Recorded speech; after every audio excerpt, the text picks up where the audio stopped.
বেলাল হোসেন সাহেব, আসসালামু আলাইকুম।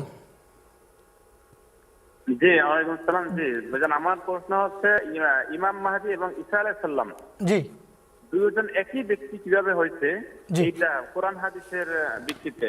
জি। হ্যাঁ, আরেকটা হচ্ছে ঈসা না, আলাইহিস এটাই সালাম একটাই থাক, যে আজকে আমার আসছে, সময় আবার নাই ভাই, চলে গেছে, এই একটাই প্রশ্ন থাক। মোল্লা এটা ফিরোজ কোরআন আলম সাহেব হাদিসে কি আছে এটা? উত্তর দিবেন।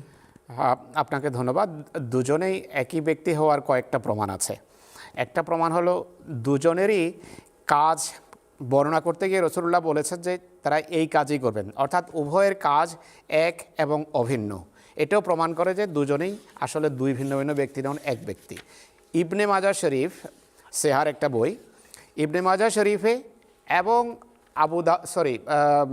মুসনাদ আহমদ বিন হাম্বলে এই দুই হাদিসে পরিষ্কারভাবে লেখা আছে যে একই ব্যক্তি ঈসা এবং মাহদি হবেন। এই দুটো হাদিস গ্রন্থ আপনি বের করে দেখেন, সেখানে লেখা আছে যে লাল মাহদি ও ইল্লা ঈসা, তে ঈসা ইবনে মারিয়াম। আমার সামনে আমি স্ক্রিনে দেখতে পাচ্ছি যে ইমাম মাহদি এবং ঈসা এক এবং অভিন্ন ব্যক্তিত্ব। তবে আপনিও পড়ে নিতে পারেন, এটি ইবনে মাজাহ শরীফের হাদিস।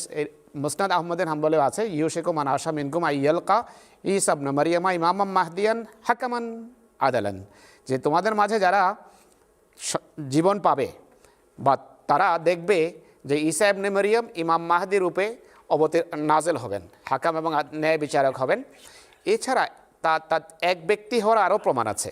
প্রমাণ হলো মুসলিম এবং বুখারী শরীফ, সবচেয়ে নির্ভরযোগ্য দুটোতে শুধু একজনের কথা উল্লেখ আছে, দুজনের মাহদির নাম তারা উল্লেখ করেননি। এটি থেকেও বোঝা যায় যে ব্যক্তি একই, কাজ দুজনের যা রাসূলুল্লাহ সাল্লাল্লাহু আলাইহি ওয়াসাল্লাম বর্ণনা করেছেন একই কাজ দুজনেই করবেন। এটি থেকেও বোঝা যায় তারা এক এবং অভিন্ন ব্যক্তিত্ব।